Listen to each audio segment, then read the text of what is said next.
Baik, saya Putri Windy Salama Reksa. Saya akan membuka presentasi pada hari ini yang berjudul Teknologi Advance in Health and Medical Education dari kelompok 1B. Next, kelompok Public Health 1B ini beranggotakan Norana Dipa, Rahmat Aldrian, Korira Nur Aulia, lalu saya sendiri Putri Windy Salama Reksa, lalu Cynthia Amanda, Syaril Ananda Siregar, Fajar Ilham Zaki, Dia Saputri, dan Wina Sherina Daulay. Next. Yang pertama akan Introduction. ditampilkan oleh Rahmat Aldian. Silahkan. Baik. Introduction. Jadi integrasi teknologi canggih dalam perawatan kesehatan dan pendidikan kedokteran telah mengubah cara para profesional memberikan perawatan dan memperoleh pengetahuan inovasi seperti telemedicine, AI, NVR, dan merevolusi diagnosis perawatan dan pengalaman belajar.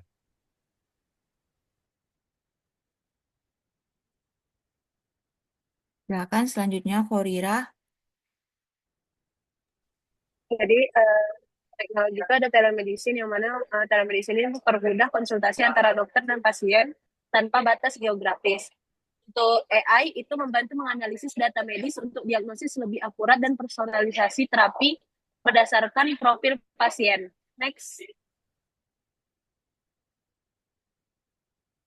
Selanjutnya Nora Nadipa. Ya. Kemudian ada robotik dalam bedah, yang mana robotik ini memberikan presisi tinggi dan risiko komplikasi rendah. Kemudian ada teknologi wearable, yang mana perangkat wearable ini dia memantau tanda vital secara real time, yang mana membantu deteksi dini masalah kesehatan dan mendukung pengambilan keputusan klinis dengan data yang terintegrasi. Contoh populernya itu smartwatch yang memantau detak jantung dan oksigen darah, serta perangkat medis seperti monitor glukosa kontinu untuk pasien diabetes.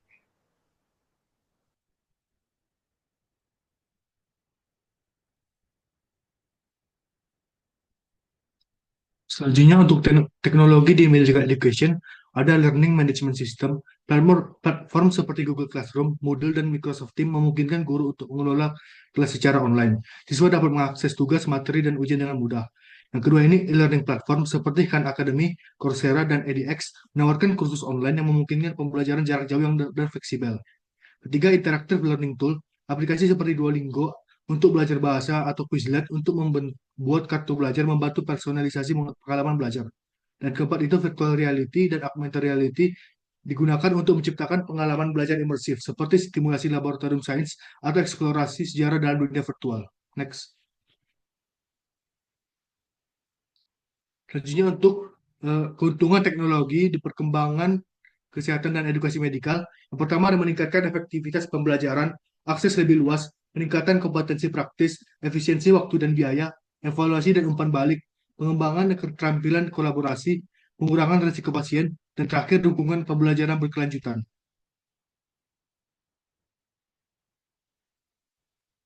Baik, selanjutnya saya akan menjelaskan tentang tantangannya, yaitu ada biayanya yang memang sudah terlalu tinggi, kemudian itu keamanan datanya, dan pelatihan dari teknologi. Nah, masalah etikanya seperti privasi data pasien itu lebih gampang terdeteksi dan ketergantungan pada AI. Next. Kemudian itu ada digital divide yang mana itu tidak semua siswa itu memiliki akses yang sama terhadap perangkat teknologi ataupun internet, yang mana ini bisa menciptakan ketidaksetaraan dalam pembelajaran. Kemudian itu banyaknya platform mengumpulkan data siswa yang dapat menimbulkan resiko terhadap pelanggaran dari privacy. Kemudian itu ada ketergantungan pada teknologi dapat mengurangi interaksi manusia dan peran guru dalam metode pembelajaran.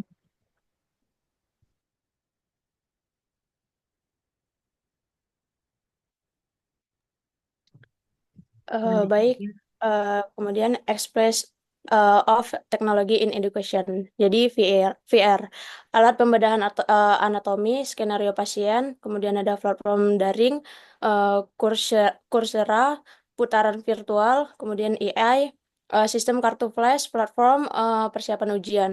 Kemudian ada simulator, SIMAN, model resusitasi pediatrik. Kemudian aplikasi mobile, Medscape, Up to Date, kemudian BMJ Best Practice, kemudian ada model 3D dan anatomi digital. Anatomi 3D, visible, kemudian visible body. Next.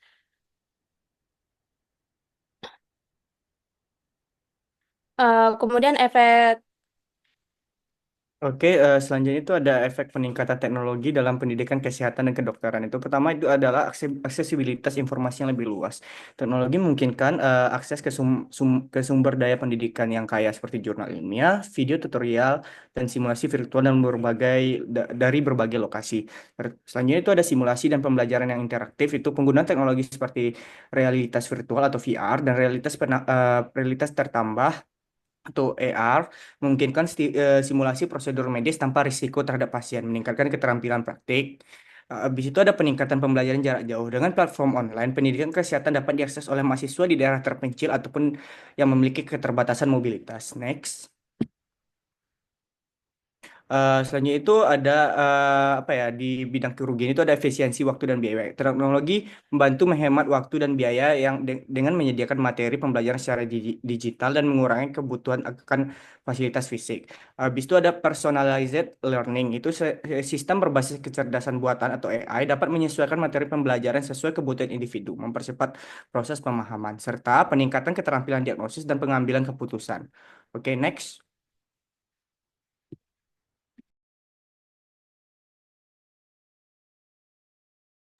Baik, selanjutnya efeknya itu ada ketergantungan pada teknologi yang mana mahasiswa dan tenaga pengajar mungkin akan terlalu bergantung pada teknologi yang dapat mengurangi kemampuan berpikir kritis secara manual.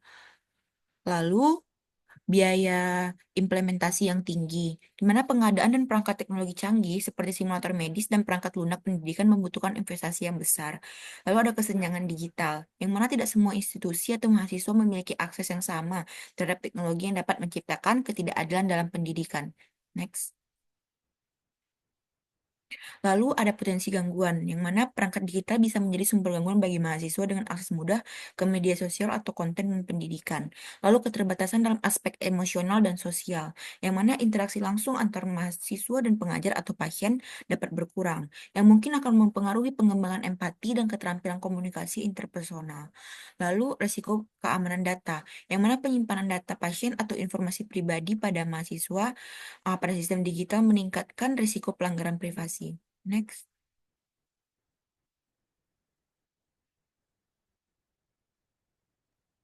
Baik, kemudian ada regulasi dan standarisasi. Banyak perangkat dan aplikasi kesehatan belum diatur secara ketat oleh badan pengawas. Untuk menjamin kualitas, keamanan, dan efektivitas, perlu adanya regulasi yang jelas serta standarisasi pada teknologi kesehatan. Misalnya, perangkat medis yang menggunakan sensor atau aplikasi yang menawarkan layanan kesehatan harus memenuhi standar tertentu agar dapat diandalkan. Next. Pengembangan telemedicine dalam pendidikan klinis. Jadi manfaatnya itu pertama ada melatih. Selanjutnya, Rahmat Aldrian. Lalu ada pengembangan telemedicine dalam pendidikan klinis. Manfaat melatih siswa menggunakan teknologi telemedicine untuk konsultasi pasien jarak jauh, menyiapkan tenaga medis untuk menghadapi era layanan kesehatan digital. Contoh praktik konsultasi pasien virtual menggunakan aplikasi telemedicine seperti Zoom Health atau Doxime. Next, Korira. Penggunaannya itu menghubungkan perangkat medis untuk simulasi jaringan rumah sakit, pemantauan kesehatan pasien secara real time. Contohnya itu perangkat IoT seperti monitor tekanan darah, simulasi manajemen alat kesehatan berbasis IoT.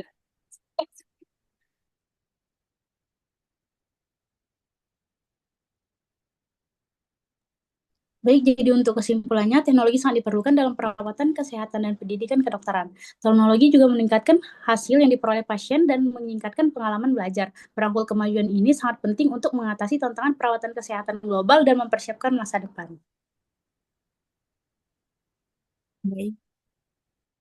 Presentasinya telah selesai. Assalamualaikum warahmatullahi wabarakatuh.